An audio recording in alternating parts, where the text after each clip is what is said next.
Hey, everybody, welcome to a brand new episode of the Creators Outlet. This week, our special guest is Timothy B. Fling from Earth Dog Studios. Thanks, Why don't Wilby. you introduce yourself to everybody and give them a little background on your history in the medium? Sure. First of all, thanks, William, for inviting me. I'm thrilled to be on the show. My name's Timothy Fling. I'm a writer and creator from York, Pennsylvania. I'm mostly known for being what they call a Kickstarter creator. And what I mean by that, we sort of develop products. In this case, we make comic books and graphic novels, and I create them and fund them over on the Kickstarter platform. And then once they're finished, I submit them to various publishers. Oh, cool. So you make it, put it out there. You have physical copies of it, and then you submit them to the publishers from there. Right. And we're currently in the middle of our sixth one. This is for an ongoing new title. It is a cryptid-based visual sci-fi adventure titled Call of the Cryptid. It's actually live over on Kickstarter right now. Yes, it is. And we've got it right here. There it is. Nice. Thank you, buddy. Thank you. So you're you way surpassed the goal because you set it at 500. Right. Yeah. I did something different this time, which is I set the goal really low because I was trying something. I'd heard that you could potentially get an algorithmic bump from setting the goal low. Like supposedly there's some kind of advantage you can have if you hit the goal very quickly and if you exceed the goal pretty quickly. So I tried it to see what all the fuss was about. I don't think it helped me any. I don't know if I would do it again, but I tried it, and there you have it. And my realistic goal for this one, and you can tell by where the stretch goals are, but it's realistically, I'm hoping this will be in the, I guessed it's going to be $3,500 range. I'm hoping maybe 5,000. Yeah, well, 5K is more than attainable since you've got like 29 days left and you're already sitting at 2,370. Right. And I'll need some kind of backers. So, yeah, I'll need some kind of push, because it tends to come roaring right out of the gate. And this is, I haven't done 20 or anything, but I did 5 already. And usually there's, you get roughly about half of it in the first 2 days or 3 days, something like that. And you hope you can keep enough momentum. I seem to have some pretty good momentum. So yeah, if anybody's out there checking it out, it's definitely a fun sci-fi book with some beautiful artwork. I promise you will not be disappointed. Oh, excellent. Well, so we get a question there from File 13. A person can hire me and I do their entire campaign. I actually do both. I should be a little specific. The first thing we do, Earth Dog Studios is now what I call a publishing house where we basically have 6 steps that we go through the publication of the book. That said, if somebody said, hey, I already have my book and I just want to do the Kickstarter, the answer is yes, I would do that too. And I even do a little bit of video production and songwriting, like if you need a theme song written, that kind of thing. But I would say mostly what we're doing these days is, and it's even one of the tiers in the Kickstarter, which it's a little bit of like a make my book. Because, a lot of creators struggle with getting their book finished. And, it's like when you find the right editor and they help you push it over the curb. What I do is I meet with the clients. They tend to be Zoom sessions. We do 6 of them. And we go over script, layout, pencils, inks, colors, marketing, and crowdfunding. Oh. You know what I mean? It's like a little timeline that'll help somebody make their book. Because it's funny, once you do it a couple times, it's like riding a bike, it's as long as you don't fall off, a book will come out the other end. Yeah. And I know from talking to Pete Sabetti from Alterna, that when he takes submissions for possible series that they may or may not be interested in, he wants like a physical copy of the book. Right. I've noticed that too. And, I'm not 100% sure how that works. Like I've had some publishing success, but kind of small ones. But they say that if you're at a convention or something like that, and you're putting a copy of the published book into the editor's hands, you've got a little bit of an advantage, right? Because it shows that not only you can do stuff digitally, but that you can do things, you can run it through print and cover design and all that stuff. Oh, yeah. Because I know a lot of pop-ups. I know everybody's streaming. Jeez.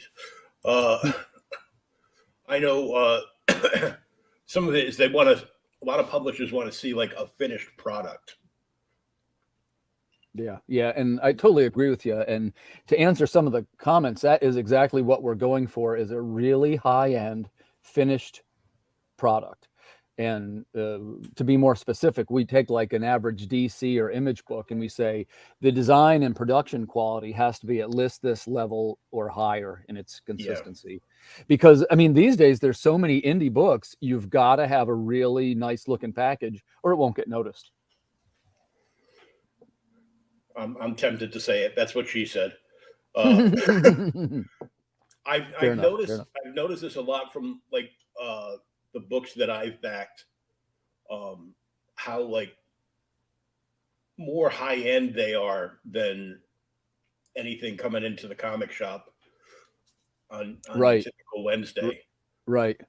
Well, and if you want to, do you mind scrolling down and I'll show you a cover and I'll give you an example of what I mean. It's going to be kind of interesting to you.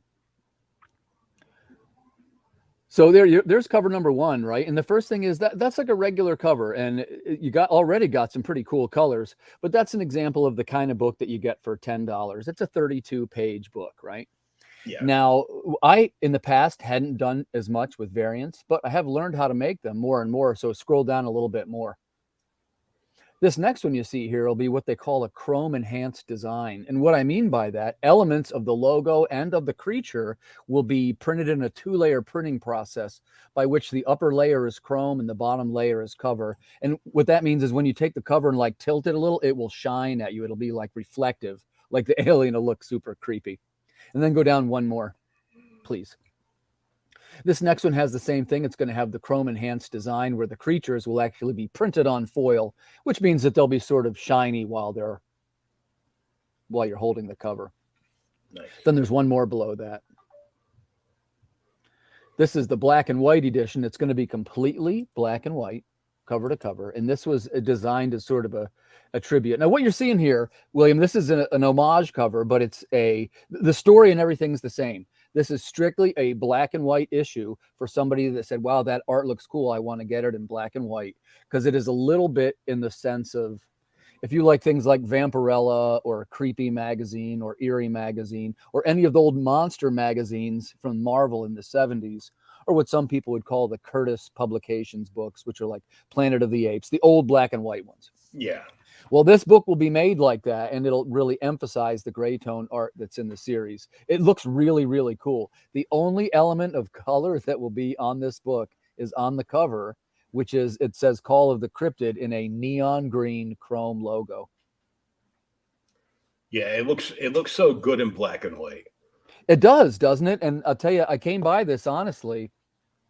This is my 3rd book I've done with Erwin Arosa. He's my partner, and he does the interiors too. Every page looks like this. And he has sort of like almost like a fine art sensibility in the way that he approaches his designs and things. So what we've decided to do is he did all the variant covers for this book, except one, which I'm going to show in a minute. But we've decided to emphasize some of his gray tone work. And people had said over and over again, man, I wish I could get this book in black and white. That looks really cool, right? And I said, one of these times I'll do it. So in this case, we did it. And now this is designed to be a collector's book too. It isn't the cheapest one. This is, I think, a $20 book. But it gives you the chrome logo, and it's also going to have some additional content. What's up, Hex Allen Comics? Hey, Hex. Hail. Well, I've noticed in like the last year that more and more people are gravitating towards the crowdfunded books, and a specific niche that's been coming up has been a black and white edition, because they want to, a lot of people are like super heavy into the art and they want to see the original line work. So it's just, penciled and inked, and it usually looks pretty damn gorgeous. So I do a lot with, when I share artwork and stuff, I sometimes will share the because what I found is that people are interested in seeing, like, how did you make this? How did you make it? So we'll show like the sketch and then the black and white, like you're seeing there, and then the color. And sometimes I'll add a fourth one, which is with the logo and the letters on and so forth. But in this case, it's designed to appeal to William. Are you a comic collector by any chance? I sold 14 long boxes a couple weeks ago, and I still have probably 75 left. Okay, listen, man. So I'm speaking to the right guy. I'm a comic book collector, and I love some of the older stuff, and in particular, the black and white stuff. And I'm glad that you mentioned that people are doing it. Like, I'd like to see this make a resurgence. But in my case, it's not really, look, what you would hope is that you would say, well, the regular book is $10, right? Which I feel is pretty reasonable price. Yeah. But you say, well, for black and white, it actually costs you less to make, so it should be like $5. But unfortunately, that's not the way it really works, because you still have all the same production stuff for the black and white book, including a different color. And in this case, we even have the chrome enhanced logo. So we did it differently. What I mean is, the regular color book is your regular book. It's the cheaper one. This one is the variant. It's the rare black and white with the chrome logo. Only, I'm sorry, I don't have the number right in front of me. It's either 50 or 100, but let's say it's 100. Only 100 will be made. It's for the Kickstarter, and then this one goes away. And like I say, that's a little bit more expensive book. We talked the other day, and I'd like to hear your opinion on this. Some of the price points of a Kickstarter book, and some people get the covers pretty high up there. And I don't like to charge too much, because I'll tell you, it does. What's the right way to put this? It's true that you have to recoup your costs and everything. But, I think that if the cost gets too high, you're kind of like ripping the customer off a little bit, because it doesn't really cost me that much more to make it if you follow. It's just more design time and sometimes more chrome and stuff. Right. So, because we had one that was, William, it was $40. And my friends were like, what? No, dude, some of these are $50, $80 out there. And, you can even go to like a metal, and some of those are like $100, right? Yeah. But I said, and this is a printable holofoil, which we're going to see that next. As a matter of fact, scroll down since I'm talking about it. Please scroll down, sir.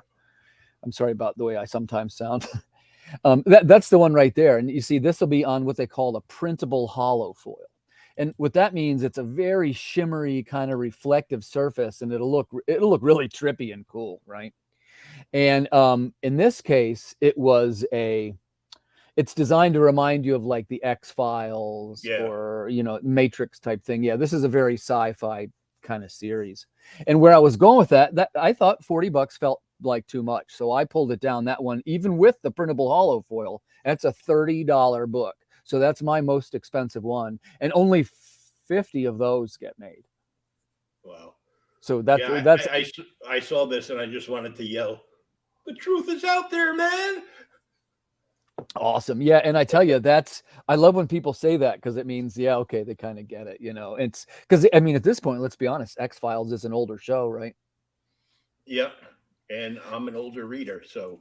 Yeah, I am too. And this is also, I love saying this one to people. This one is designed a little bit more like the classic sci-fi stories of Richard Matheson, Rod Serling, Isaac Asimov. Yeah. If you love modern comics and you love the direction that modern comics is going, you probably won't like this very much,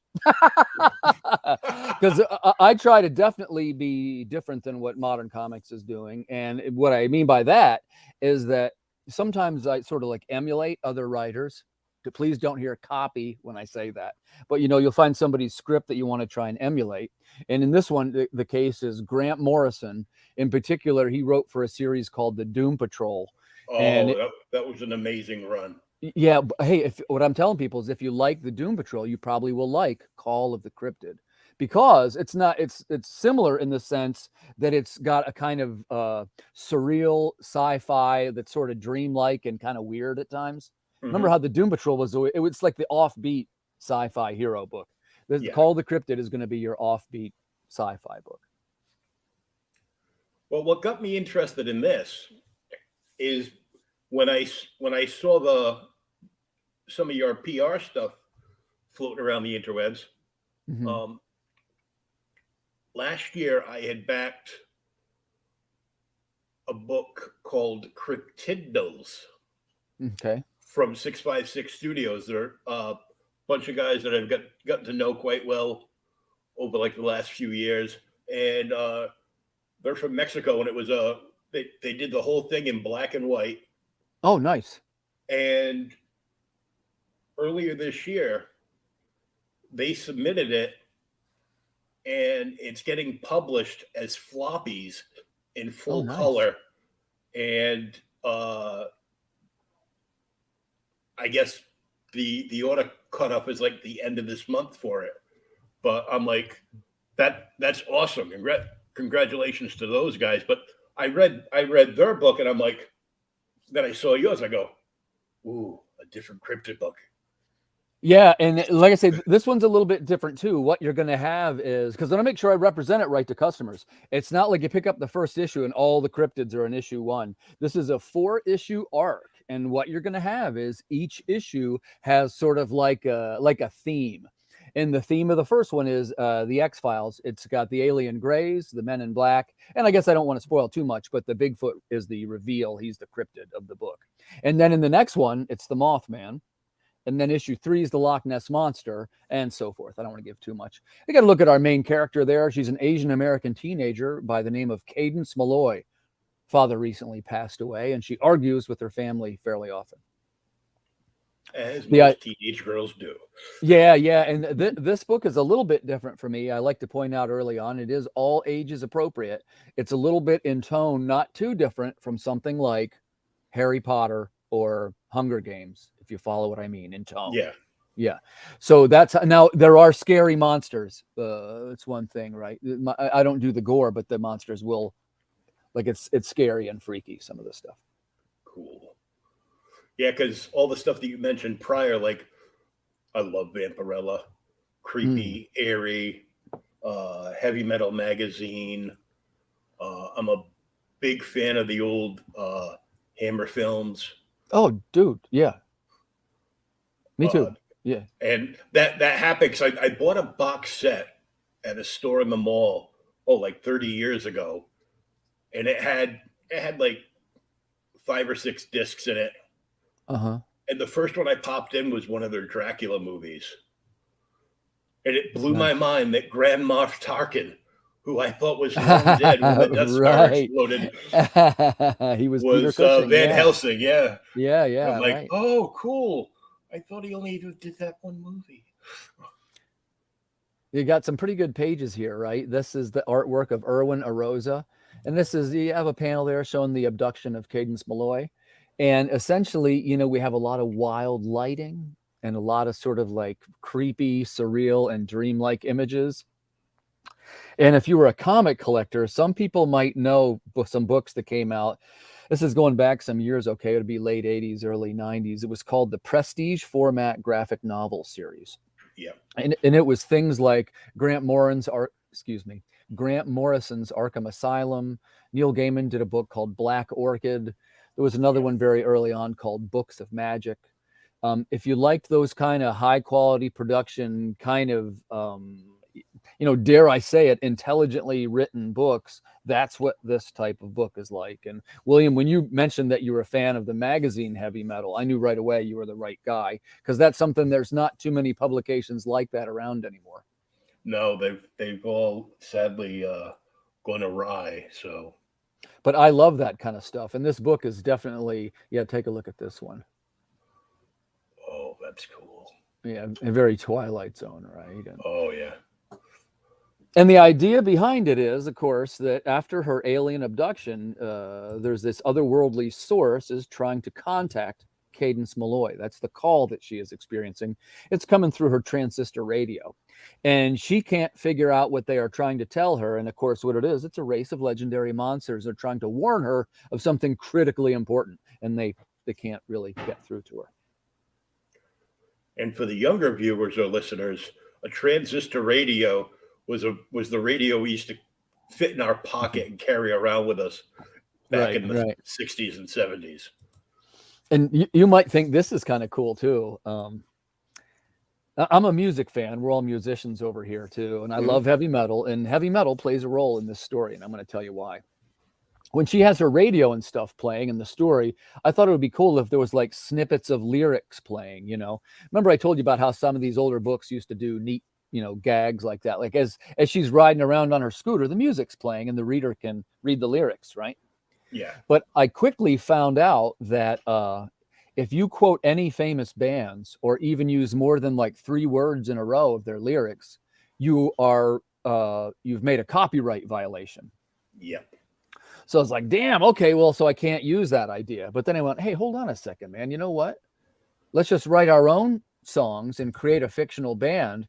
And so we have our own lyrics peppered throughout the story. So we came up with this band. It's a 1980s shock rock act from Syracuse, New York, called Turn Back Dorothy. And it's cool because they have lyrics in the story. So they're not in the story or anything, this band, but whenever you hear the radio, it's their song that's coming over, if you follow me. Very cool. And what's cool about it is our next stretch goal, which is I think 24 or 2,500 bucks. It's very close. If we unlock it, we'll put the band bio in the back of the book, and it'll be part of the lore of the book. This band, it'll be like their tour poster and the dates. Oh, nice. Yeah, cool, right? What you're seeing there, this page, this is Cadence being pursued. The men in black are sworn to destroy her because she's got this key, which she doesn't realize yet, but it's stored inside that radio. And it's actually the radio itself that is signaling her.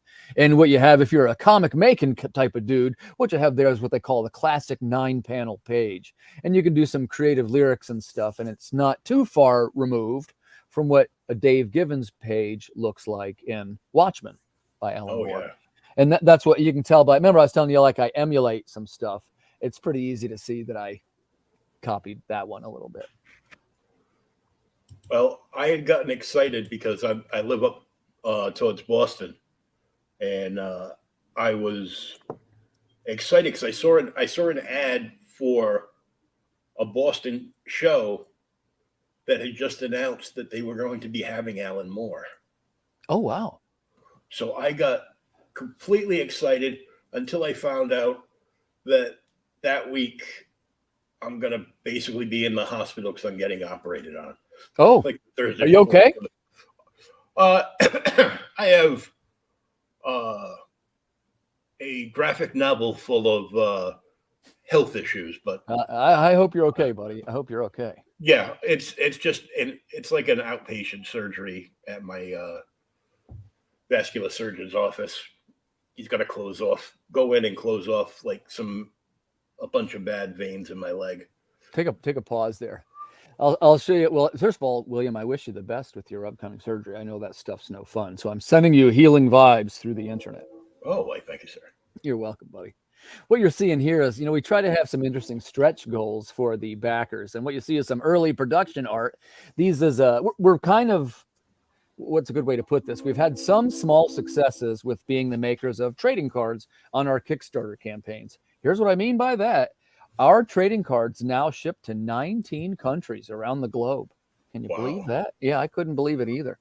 But so we, and it's not particularly profitable or anything for me, but it seems like people like them enough that they order them even from very far away.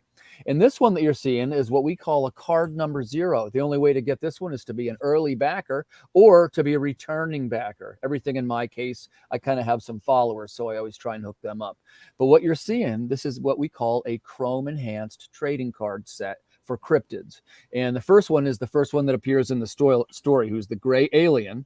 And you see the part that's white on that card is going to be what they call a printable chrome. It's going to look like you're looking at a mirror and see how the alien is stepping out of the mirror, kind of. Oh, cool.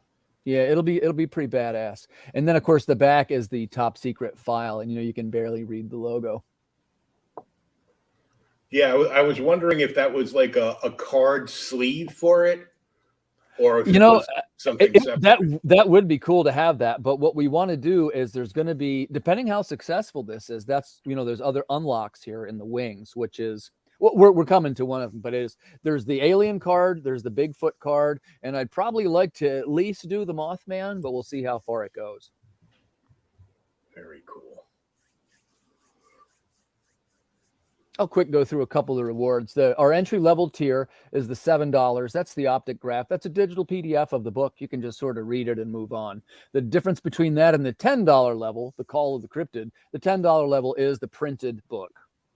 And that is a 32-page, it's oversized, what we used to call a giant-size comic, and it's printed on a 100-pound cover stock, upgraded cover. It'll be a nice, strong, clean, professional-looking comic book. 15, the enhanced optic graph. That is the it's got the additional digital materials, and it's also includes the Water Wars series and the Hunchback books. It's essentially all my other books. Oh, very nice. Which, by the way, that's been a popular seller. I was surprised by that. Apparently, people like to get my digital catalog. I'll remember that. $20 is the Encounter. We call it that. That's the Encounter variant because it looks a little bit like Close Encounters. Encounters, right? yeah. Yeah. So it's a little bit of an homage. And that one, remember, will have chrome enhancements. When you hold it in your hand, you'll be like, whoa, this is really messed up, man. They look great. And I will have an one to show for an example if you want to see one then. Oh, cool. I got some over here. Let's see. After that is the Noir edition. Remember, that is a full black and white edition. It's not just the cover that's black and white. It's the interior too. So you'll be able to experience the whole thing as if it was a Marvel, black and white book from the 70s, right? Yeah. So, and the idea is the only element that is enhanced is that chrome logo. And it'll be like it's really like this kind of putrid green. It's really wild, man. We went through a bunch of them, like red and looking like horror movies. And when we saw this one, we're like, dude, this is the one. I just love that green against the black and white. Makes it pop on the stands. Right, man. And as you know, I'm a collector and I do love certain variants. And that's the one where if somebody saw it, they would be like, whoa, what? I got to have it. It just looks cool. The next one up is the homage cover. We always do an homage. This mystery, this monster, it is an homage cover of Fantastic Four 51, the Jack Kirby. So we call it the Jack Kirby homage. And our most expensive one, that's $30. That's the Declassified Document, which is a cover by, he's an Italian fellow, so I'm going to try and say his name without screwing it up. So please bear with me. He is Massimiliano Veltri. Massimiliano Veltri is the artist there. And he just did a terrific job. And it was my first time working with him. And I'm so thrilled with it. I mean, it's so spooky and weird, which is exactly what we're shooting for this book, Not to mention very X-Files. Yeah. And, the guys all had their assignments and they all nailed the assignments, right? The Masters of Reality, that's the collectible set that gives you one of each cover. And that's, if you really have any interest in the variant, that's the one to buy because for $58, you get 5 books. That's almost like $10 a book, $12.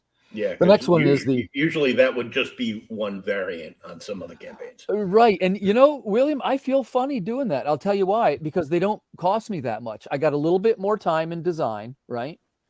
I got a little bit more time in, I got a little bit more cost in working with the logos and stuff, but it doesn't cost me twice as much. So I don't want to charge the customer that much. So the next one you see there, the Terran Artifact, you see what they are. It's a laser engraved wood etching, and you can choose the cover that you like and have it laser engraved on a piece of wood. Oh, that's very interesting. Right. And that also gives you, it's not as clear from the image, but it also includes all 5 covers. It's like your upgraded set. But the laser engraved etchings are amazing. They look that cool. It's about the size of a comic, but it's a piece of wood. And it perfectly etches the image into it. They're awesome, dude. And it's only $10 more than the full set of books. Right. That's definitely I started working with this guy who does the laser engravings. He's got a couple cool things. He's even going to potentially make some coins for us. Oh. Engines of the Cosmos, that's the retailer tier. That actually comes with 20 books, 10 posters, and 10 trading cards, and it's only $98. What's the catch? Well, the catch is that one's for comic book stores. You got to have either an online store or a brick and mortar. Yes. I lose a couple of bucks on each one of those, as you can probably tell by the pricing. But the idea is to get your package into the stores. It's like marketing. Yeah. So the less of those I sell, probably the better. But I understand that you have to do it. You know what I mean? The radioactive lobby cards. What that is, this is an oversized. It's an 11 by 17. That's an A3 poster size. It's a movie poster on thick cardboard, and it's like really thick, like it'll stand up on its own. And it's printed on what they call a luminescent paper. We've made these before. This was last year. We called it the radioactive movie poster. This year it's the radioactive lobby card, but it's about the size of a movie poster, and it's on a luminescent paper that is like when you look at it in the sun or tilted, it's like shimmering kind of. That's very cool. Yeah, it's pretty sweet. I've had a couple backers that did it, and when you see the posters, everyone goes, "Oh my gosh, I didn't know it would be this cool!" Like, as if the paper is like it's like a shiny eggshell type paper. Oh, nice. Pretty cool. $98, unlock the vault, the CGC collector. The new thing not the new thing, I guess it's about a year ago we started, but we're CGC dealers now. So any of the covers can be done for the $98. That's just a flat fee, which really what you're covering there is for me to get it back and forth from Florida. There's some paperwork, you got to pay for your membership. But the book, you can pick even the most expensive book, and it's still, you don't have to add anything. It's the $98 flat. You pick the book. The only downside there, viewers, and I told the guys this last year, and last year it turned out okay, but remember, CGC does have delays. You'll be among the last to get your copies of your book. CGC right now is probably about, it'd take me about 2 months to get them back at least. Yeah. At least. With that, I would recommend, at the very least, to grab the digital copy so you can read your book. Yeah. Because when you get this back, you won't be able to read the book because it'll be another plastic. I always tell the people too, this does come with reader copies. Like really, your $98, your $98 just covers the slab. If you just tell me and I'll toss even a couple in there for reader copies. Oh, very nice. The Arosa Palooza. As you guys maybe know, my creative partner is a guy by the name of Erwin Arosa. And he has worked with me now on, we've done the Call of the Cryptid book. We did the Hunchback. We did a cover for each Water Wars book. That's 4 books of those. We did the Lost at Sea book together.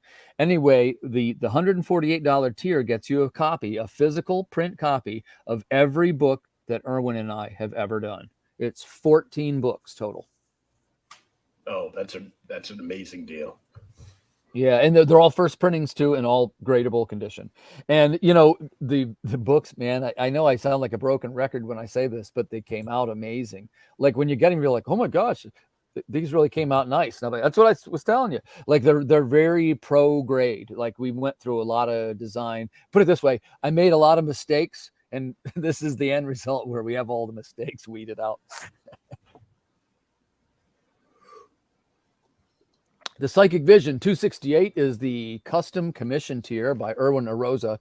He will design you any character you like, 2 dragons fighting, mafia shootout. Use your imagination. This is a fun custom commission. And we've done a couple of these, and they've been things like one guy had one of the Thundercats done. One guy had something from Chronicles of Narnia. But it comes with your version of your design on one of the shimmering movie posters. Very cool. Yeah, the people so far that did that have been very satisfied. Yeah, because you go to any convention, you buy an original piece of art. Depending on the popularity of the artist, like if it's a bigger name, like a Graham Nolan or somebody like that, right? You're gonna be paying or Tom Mandrake. You're gonna be paying like some big bucks for sure, yeah, full page of art, but usually you'll find people that are on average paying about $400 or $500 for a commission for people at that's the about shows. Right. That's about right. So, and I'm an art collector too, William, so I totally get it, and it's something I like doing. Sometime when we do another show, I'll show you. I have a pretty cool collection of original artwork. I have a very small collection of original artwork. Oh, I'd love to see it, man. Listen, the more I'm talking to you, I'm realizing we got some things in common. We gotta swap our collections sometime. It's like step brothers. Did we just become best friends? Yep. Comic people are just easier to get along with for me. Oh, so yeah. let's see, where do we leave? I'm at 488. You're getting toward the high end of my things here. Ready? This is the Fate of the Replicant. So what does this do, Tim? Well, in the past, we've offered the ability to be drawn in to our universe. That was for a book we call The Water Wars. And you could be drawn in as a soldier or a scientist, that kind of thing.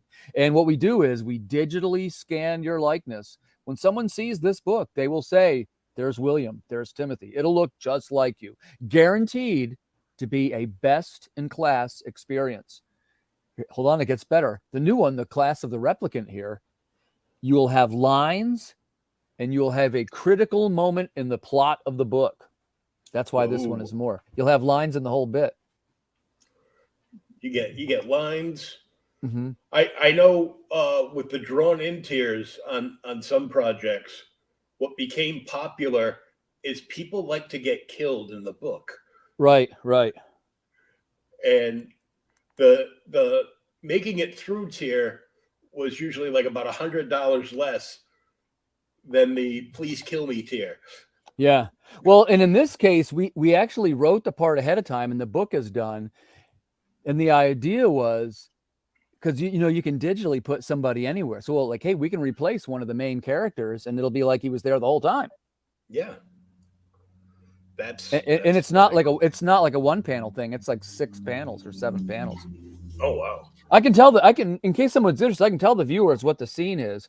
You would be the principal of the school who gets in the argument with Cadence and is trying to warn her that government men are after her. It turns out they're the men in black. They're not government men. But the principal wants to know what's going on. Why are government men in the school? It's a pretty good scene. Wow. Yeah, I think a customer would like it. And then our $4.98, it's dangerous to go alone. Take this.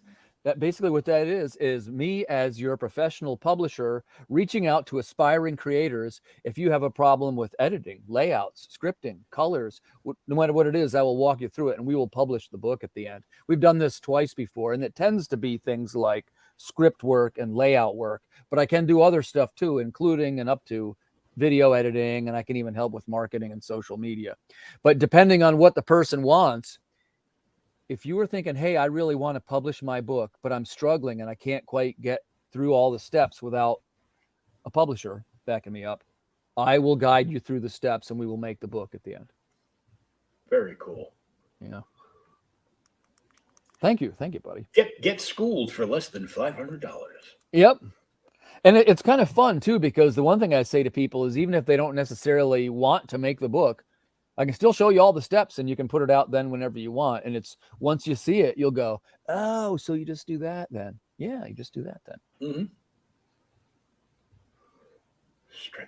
Stretch goals. So we got a couple of these unlocked already. The first one, display the emblem. What it is it's a sticker. It's a 3x3 sticker with the Call of the Cryptid logo. And you see it has Bigfoot being beamed up by the UFO. Nice. The second one, this is unlocked too. That is Reach the Stars. That is the star map. All of the, there's basically 9 races of creatures in the Call of the Cryptid. Each one is from a different dimension. Spoiler alert, it turns out they're not actually from Earth. They're extra dimensional. And this will show what dimension they are all from and how they're all connected. If you like maps like in Lord of the Rings or World of Warcraft, something like that, you'll like this. And it will be that Chrome enhanced printing process that I told you about. Oh, nice. Yeah, pretty cool, man. This next one, Unleash the Metal, that is add the bio to the book. That is the band bio for Turn Back Dorothy. And it's going to say where they came from and what they did. Hey, a flying V. Oh, cool. Yeah, right? Isn't that cool? And I say to people like that, and that's just a little flavor for the book, right? Like to give you a little background. Like it's a metal book, and they're very 80s, you can probably see. And it's also along the lines of, you know, Motley Crue, Kiss, you know, Thin Lizzy, Alice Cooper, stuff like that, right? You had me at Alice Cooper. Yeah. Yeah, I think you would like this. Next, we got Expand the Universe. I'm sometimes not sure how to say this, but we're starting to have a lot of books out. And what this will do, it'll add to the back of the book. It's like a little collector's guide showing you all the products we put out. Oh, cool.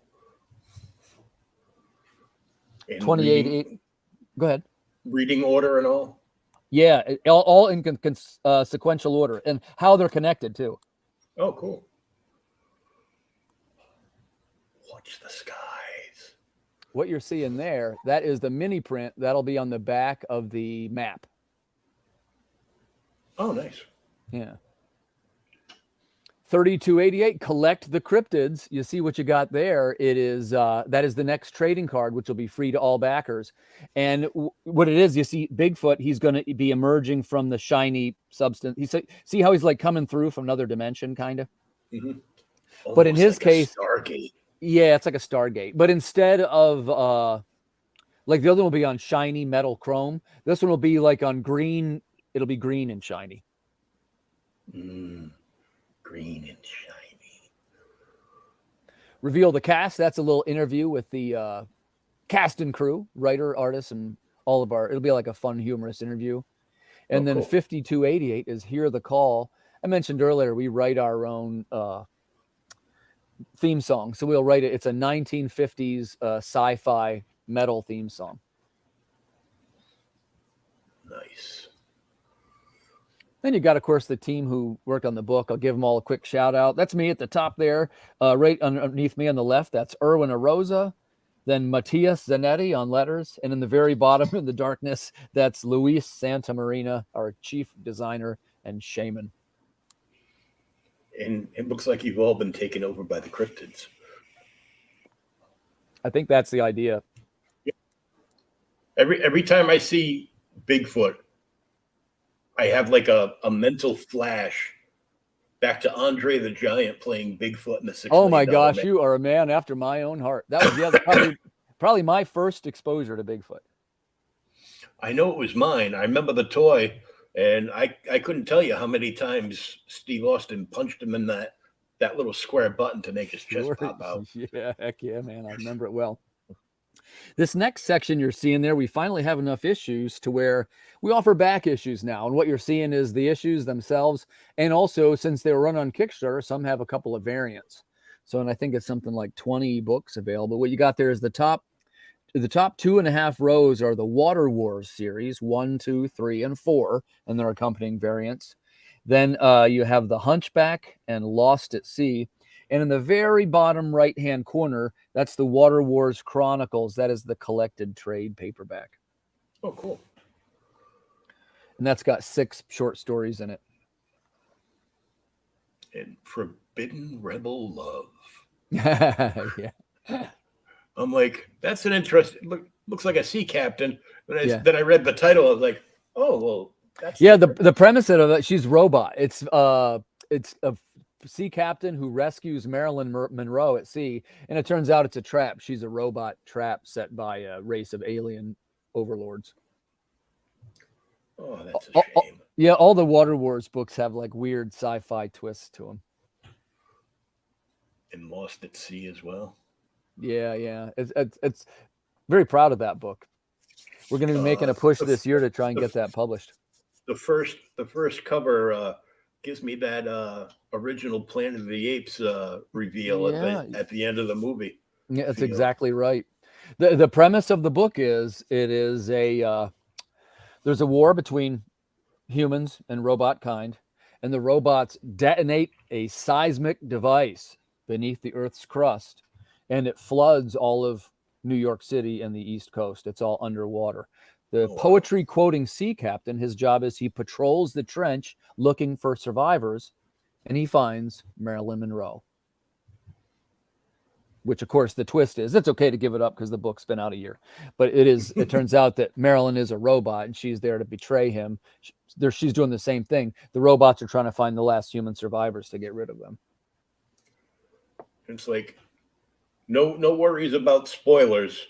You should have been there when the book was released. But there's still a whole lot of story between those pages. Yeah, and that's the thing. You know, the thing in this case is the stories are all kind of fun. And the one thing you notice, I mentioned it a couple times. If you like things like the Twilight Zone, you'll like Water Wars, you'll like Lost at Sea, you'll like Call of the Cryptid, because what we try to do, they're like twists, or what some people call like a twist ending. Oh, definitely. That's all my favorite stuff too. Printed with pride. Yeah, we use Comics Wellspring. Printed with pride. And I got a couple of them right here. Here's another example of one of those. You see how that's one of those chrome covers. Can you see oh, there you go. See how it's got like a shimmer on it? And even on the character bodies, you see how the robot body is like silver? and the logo's silver. Yeah. Is that coming across? Oh. So, and that's from Comic Wellspring. So what we're trying to do is to really focus on some of here. I'll show you another one. The books have what we call chrome logos. Like they look like they're metal. Oh, that's nice. So metal. Yeah. So that's what we're into. In the new one, in the cryptid book, you're going to see even more impressive things. I really appreciate you taking a minute to ask me some questions about it. Thank you very much. Oh yeah, it's very impressive looking, and of course it's right up my alley because it's monsters and sci-fi. Yeah, and it's kind of like I like to tell people too. It's weird. Like it's not like and sometimes I feel uncomfortable saying this, but I follow a lot of the new books and a lot of the new sci-fi books and a lot of the new horror books, and sometimes they're just not that great. And this is one where I think people will read it and they'll be like, "Whoa, that dude's freaking weird. This is a thrill ride." And it's all very visual, like it's kind of dreamlike, if you know what I mean. Yeah, I've fallen out of love with modern comics well over a year ago. Yeah. And I was like, I can't take this garbage they're putting out. Not everything is garbage, obviously. Right. No, I'm with you. Some of the stuff, it's like they're daring us to not like it. Yeah. And I'm not a hater. Look, I love stuff. You can tell by talking to me, right? I love this stuff. Oh yeah. But it's even like just the direction they take things. Like I was, a couple of weeks ago, I disconnected my Disney Plus just because there wasn't much new content, and I wasn't. But I generally like things like Star Wars. I even like some of the movies. But then I saw the preview for the other week, and was I right? It was Jack Black and Lizzo were on The Mandalorian. I was like, are they trolling me or? But I guess they really were on the show. And yeah. The funny thing about that is the day that episode dropped last week, there was this hilarious meme going around centered on, with Jack Black with a goofy smile on his face turned sideways looking at Lizzo. And one of Grogu's ears was all that was left hanging out of her mouth. Well, and I'm sure I got nothing against either of those two people, and I don't even watch anymore, so who cares? But I mean, it just seemed grossly miscast to me. Like I remember thinking, I used to say to my daughter, like for the older generation of Star Wars, like if they would have put something in like Gilbert Gottfried or Bobcat Goldthwait, you would have said, "Hey, wait, he doesn't belong in there." Like there is such a thing as characters that are too over the top. Yeah. And also Star Wars characters are kind of supposed to be new that you never saw before. And by the way, it's fully diverse. They could be any color. They could be woman, man. None of that stuff matters, but it's just better if they're new is my point. Yeah. Like I think it's hurt. Like, they had Flea, the bass player, Red Hot Chili Peppers, who like every time I look at him, I keep them going, give it away now. And I thought it was actually funny when they had Bill Burr on.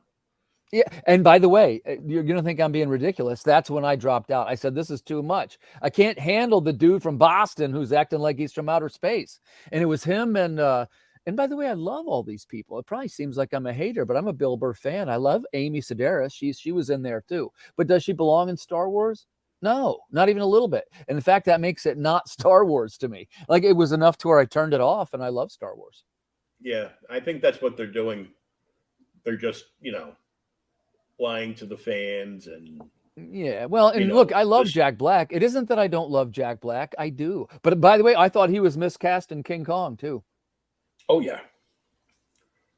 Again, not because I don't love Jack Black. I love Jack Black. He's great in Jumanji. He's great in School of Rock. He's in Tenacious D. The guy's awesome. But is he a leading man in the movie King Kong? No.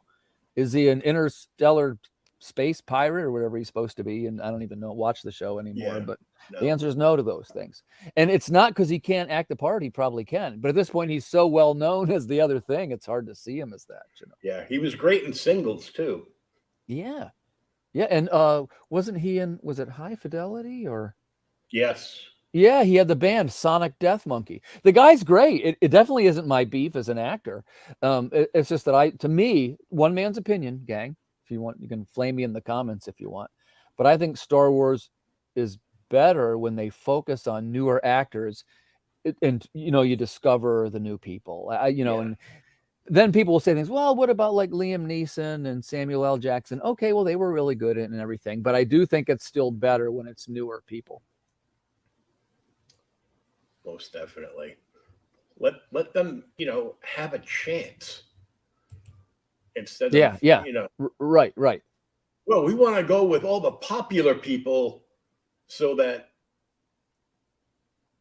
people will come see it just because they like this actor or actress, and they might go check it out and make us more money. And I'm like, well, lazy movie making, as you've seen, doesn't make anybody any money. Right. And in fact, for guys like me and you, it may even potentially drive us away when we almost might have been there anyway if they hadn't done anything. Yeah. And the fact that now some movies end up on one of your many streaming platforms like 2 to 4 weeks after it's in the theater. Mm-hmm. I don't want to go and spend $15 to go watch a movie and then like another $30 for a bucket of popcorn and a soda. Right, exactly. Popcorn's free at my house. Do you want to play the video there? Yes, we want to take a look at this, because I was going to say don't have it too loud. When it starts up, it'll blow your eardrums off.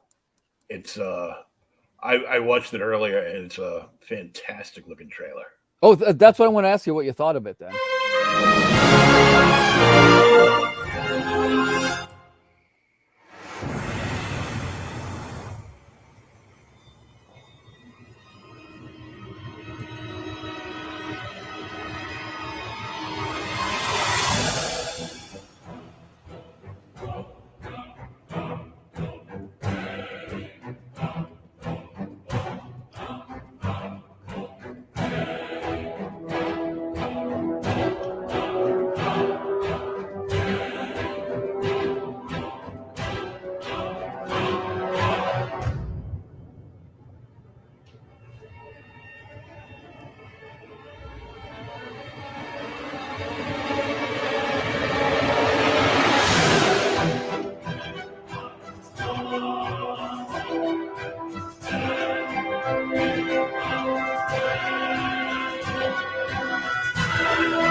Yeah, you like that? Yeah, that's you're right. I dropped it down to like half volume. I go, oh, when did I get the THX sound system built? I made this through that's an iMovie plugin, and I noticed the audio was very loud on it. That's why I asked. Or it seems to me like it is. I'm sure I could probably tweak that on a re-render, but it's that's like your standard volume. It's made to be X loudness. But yeah, I was pretty happy with how it came out. I did that one a little bit different, and like I say, I do sometimes offer some video services now. That gives you an idea of the kind of videos that I do. You notice that mine are not animated or anything like that. I'm not to that level. I have seen those. I'm not sure that's necessary. I'd like to hear your opinion too, Bud, because I like the animated comic panel videos, but on the other hand, the comic's not animated when you get it, so it's probably not totally necessary. What do you think about that? Well, some things yes, some things no. It depends on the subject and the art in the book. If it's like an animated style, I think an animated trailer would, pretty much like grab everybody's attention. Right. But this just looks tremendous. Like the filming up sweeps of the various pages and panels and covers. Thanks. And the obviously the Philharmonic in the background too. Yeah, and by the way, that's say foreground. Yeah, in my case, I have to admit this. I've always like all our other campaigns, we write all our own theme songs. This one, you notice it's a stretch goal at 5,200 or whatever. So we actually didn't make the song yet. So that song that you're hearing there is like a public domain it's one of the ones available through Apple, you know, to make your trailer sound epic, you know. Yeah, and it does have an epic sound. Yeah. I think it was made for like in my case, I felt like it was enough. It sounds kind of sci-fi, you know, the boom and that stuff. But I think it was made to be like battle music. I think it was battle music. Yeah, it gives me that feel like, you know, something wicked this way comes. And, well, and you know, I'm learning this, right? But you can like these templates. This one was a template that I used, and the template you can time your pan so it gets to a dramatic image right at the right moment of the music, and you can see it visually while you're making it, so to make it do it correctly, you know. Oh, nice. Yeah, so I had a lot of fun making it. If somebody wants to get a video like that made, that's the kind of video I'm doing now. I'm still not going to buy an Apple product though. You know, I don't know really. I've never had any kind of formal training or anything, so I would try anything that someone taught to me. I guess in the PC world, that's After Effects, right? Mm-hmm. And Photoshop. I did have formal training for radio, television, and video production. That's what I went to school for. Oh, nice. And didn't know that, you know, I could just lie to a nightclub and go, "Oh yeah, I've been DJing for like 10 years." Okay, you hired. Okay. the money I wasted. But we had to, you know, I had to learn how to do editing and everything. And I had run like an interview show for like local bands on cable access that in Rhode Island, which I'm told, I just saw you on TV. What? Sure. Yeah, you were like with some like heavy metal hair band or something. I go, oh, public. They're still playing those.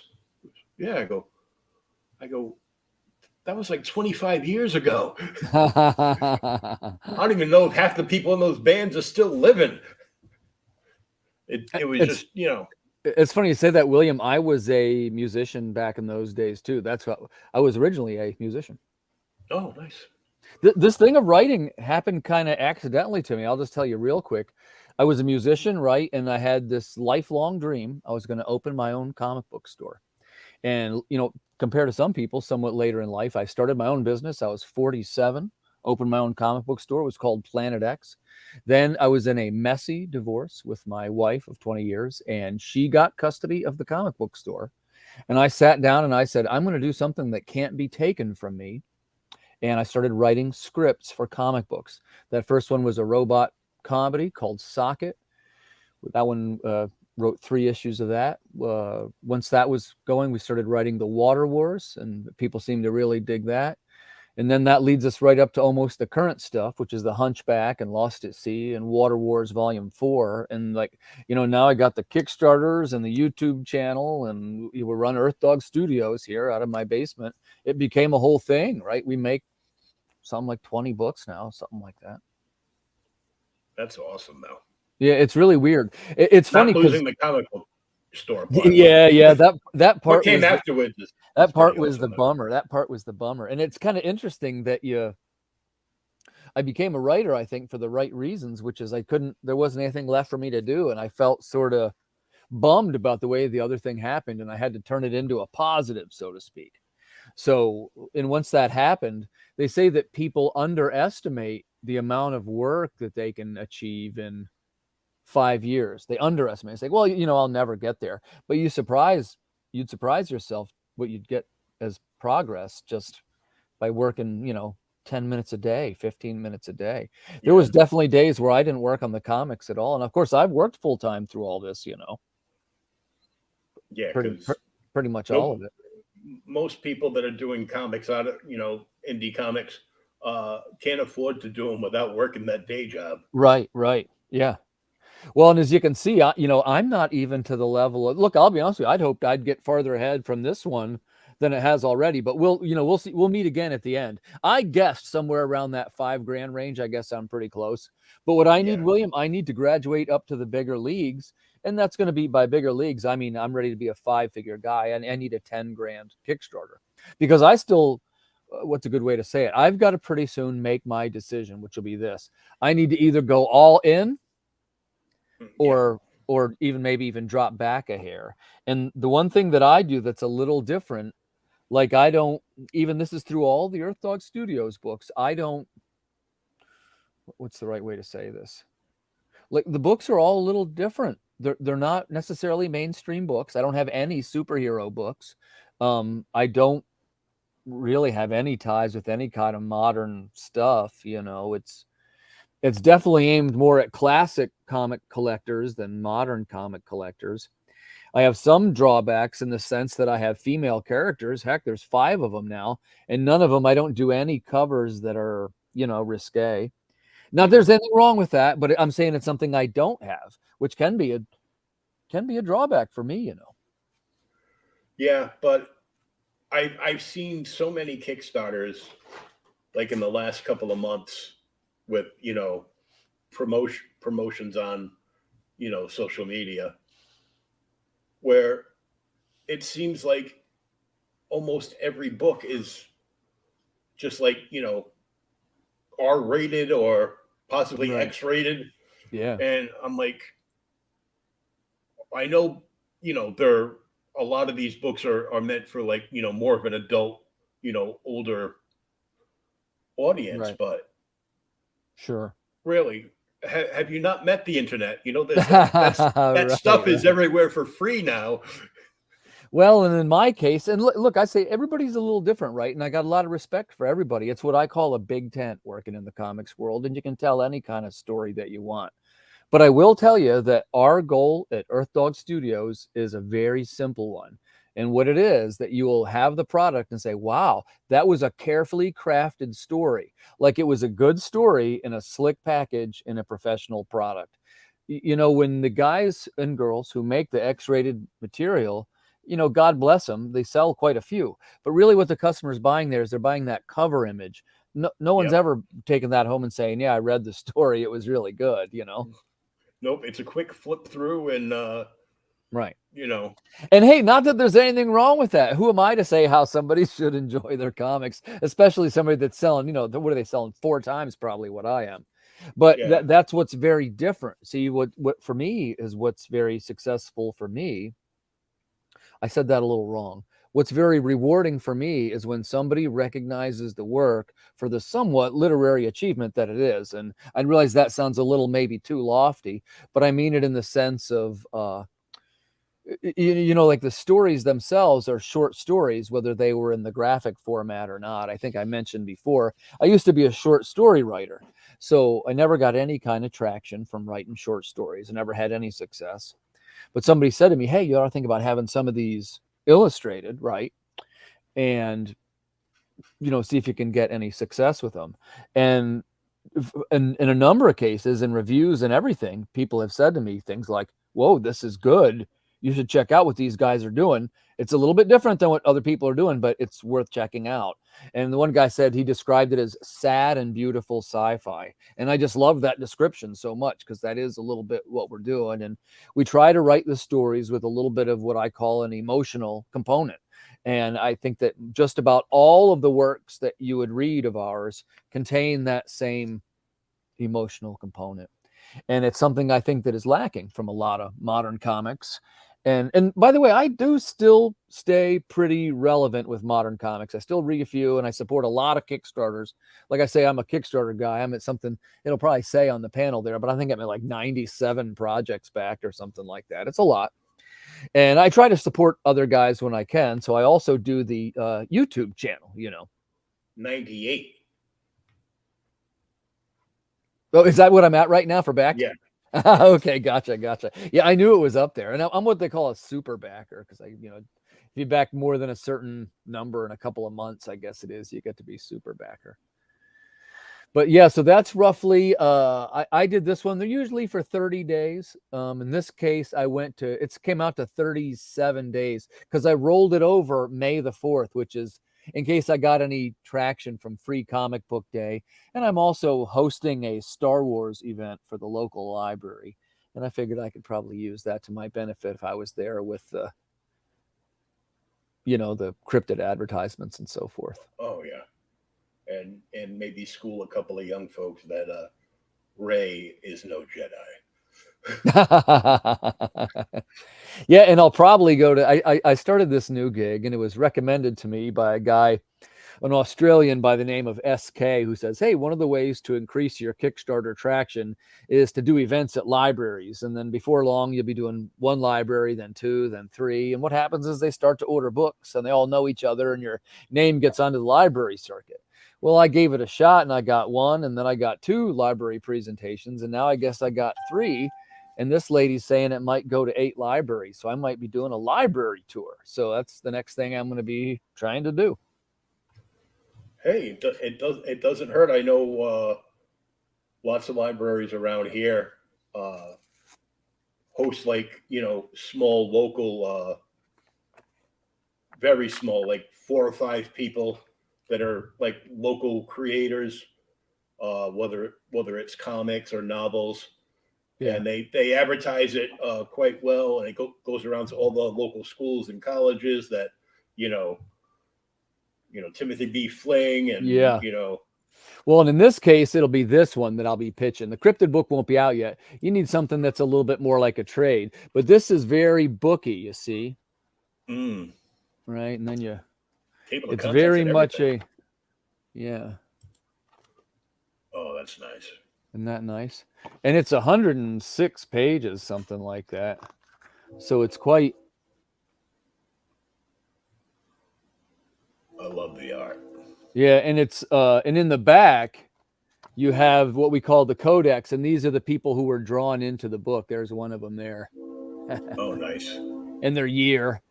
And yeah, so that's what you got there. That's the Water Wars Chronicles, and that'll be in local libraries, right? And then I guess for mine, there's 2 series in the Water Wars. There's the Chronicles, which you just saw there, and there's 2288, which is the one that you've probably seen floating around the internet. It looks like that guy. Oh, yeah. So that'll be the next one to be in a trade, and it'll be 5. It might even be 6, but I think 5. 5 issues in the trade, that is. But in the meanwhile, I'll just give you an overview of the other stuff that I'm doing. The thing I got on the burner right now, it's Call of the Cryptid. It's a cryptid-based visual sci-fi adventures, 32 pages of thrilling, lushly illustrated art. If you liked the Water Wars series, or if you liked The Hunchback, or if you liked Lost at Sea, you'll love Call of the Cryptid. If you're not sure if you'd like something like this, here's what's in it. We got UFOs, we got aliens, we got cryptids, we got the Men in Black, we got Bigfoot makes an appearance in #1. There's going to be heavy metal references. This is going to be a terrific book. I got to recommend everybody check it out right away. Definitely get behind this book. The link for Timothy's YouTube channel is in the description, either up above or down below, depending on where you're watching us. And if you're listening to us in podcast format, just scroll to the bottom, hit that see more button, and everything will open up, and you'll have a link for the campaign, so you can go directly there, as well as Tim's YouTube channel, so you can subscribe to his YouTube channel. It's free. I know. I've done it. Thank you. And check the book out. Very, very reasonably priced. From $10 on up, and don't forget the Australian variant. The digital. Yeah, right. Yeah, exactly. Shipping to Australia. Oy vey. I will do this. I'll throw a quick note out because you might have some international listeners. I'm doing the free upgrade for all internationals. It is a buy one, get one, because really what you're paying for is the postage. I get it. So if you take the plunge and pay the postage, you'll get 2 books for the price of one. You can choose one, and then does it include the other more expensive ones? Yes. You can buy one, get one. As long as you're paying for postage, that's really what I'm trying to do, is not lose money. Wow, I all of a sudden wish I was in Australia. It's a deal, right? Yeah. Yeah, definitely. Because I do have some international fans, and it sounds can't actually believe I'm even saying that, to be honest with you. I'm really grateful for all these things that are happening to me. But so yeah, there's international fans, and there's places like Serbia and Thailand and Germany, and there's a couple in the Netherlands, and I got a big one in Scotland. And I want to make sure that my customers feel like they're taken care of, and I want them to know that I care about them. And for little old Earth Dog Studios, your support matters, even if it's just a couple of bucks. And if you're springing for the postage, which I know is high, I will hook you up on the product that comes. You'll get a ton of free extras from me. Awesome.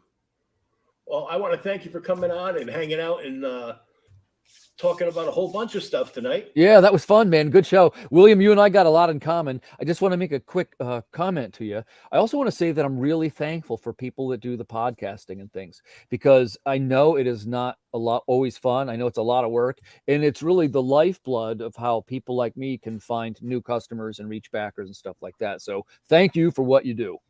Oh, well, thank you. This was an idea of mine, of all things during COVID.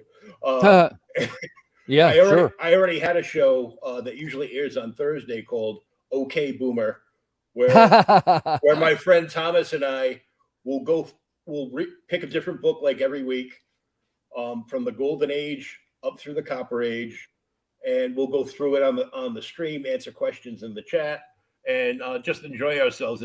It's our own little comic book club. He's under the weather this week, but we usually do that. And that soon will be going to podcast format as well. Yeah. So definitely, when you hit the see more button, if you're listening to this on the podcast, it's available wherever you get a podcast from. It's free to follow. It's free to download, or just listen to it on your favorite platform. Please write us a little couple of nice words about the show, and give us that 5-star review, because that's the appropriate number of stars, I believe. And it'll help get the word out, and it'll help more people to see the podcast, to help us grow. And you can always bop over to Creators Outlet on YouTube, so you can see all the lovely visuals we've been talking about this evening. And just thank everybody for tuning in once again, whether you're watching this live or on the replay. Thank you very much, Tim, and it's a pleasure getting to meet you. Pleasure's mine. Pleasure's mine. Let's do it again, man. Virtually, definitely. Hit me up whenever you have a new project going on. You got it. I'll keep sharing this out, and when it hits my Spotify links later tonight, I will tag you and share it out on all my platforms. Perfect. Thank you, brother. Thank you. Good night, everybody. Have a great night, and go read a comic book.